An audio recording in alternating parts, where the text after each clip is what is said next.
ħażabbar qed ifakkar l-40 sena mit-traċedja tal-Valkien. Kien it-tlieta 14 ta' Ottubru 1975 meta ajruplan militari Ingliż ta' tip Valkien sploda fl-ajru u ġġarraf fuq ħażabbar.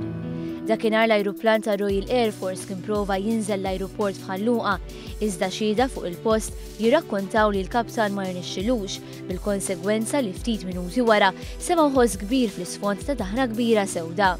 Din id-disgrazzja ġiet infakra f'dokumentarju awdjoviżiv imħejjim il-Kunsill Lokali ta' ħażabbar. Wieħed minn dawk li ndarbu f'dan l-inċident kien Kevin Falzon li dak iż-żmien kien għadu daqsxejn ta' tfajjel. Għajni jisplodi, kulħadd ġara ġo direzzjoni opposti.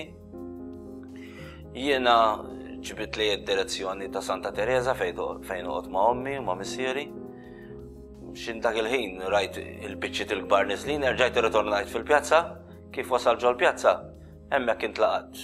Biex intlaqat ma niftakarx, naf li ma daqqa waqgħet mal-art.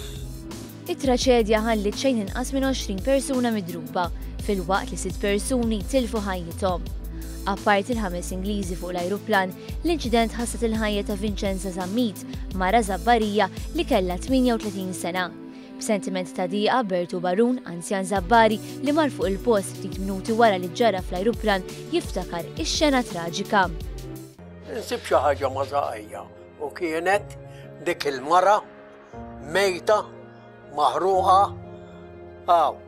bil-ġwejna tal-aeroplan, all-right, baqa' niżel fuq id-dawl u ħaraqa. Iż-żewġ bdoti jirnexxilhom isalvaw wara li ħarġu mill-ajruplan waqt li kien għadu fl-ajru u ftit qabel ma sploda. Iżda għalkemm salvaw ħajjithom kellhom jibqgħu jgħixu bil-pis tat-tort li rapporti uffiċjali Ingliżi poġġew fuqhom. Il-kaptan kien saħansitra akkużat b'negliġenza fil-waqt li l-inċident kien deskritt bħala wieħed li seta' kien evitat. Iżda evitat ma kienx u b'numru ta' vittmi pjuttost baxx meta mqabbel mal-kobor ta' traċedja, ħafna żabbarin qisu din il-ġrajja bħala miraklu mill-patruna tagħhom il-Madonna tal-Grazzja. Għaldaqstant il-ġurnata tal-14 ta' Ottubru se tibqa' mnaqxa fl-istorja ta' ħażabbar bħala grazzja f'disgrazzja.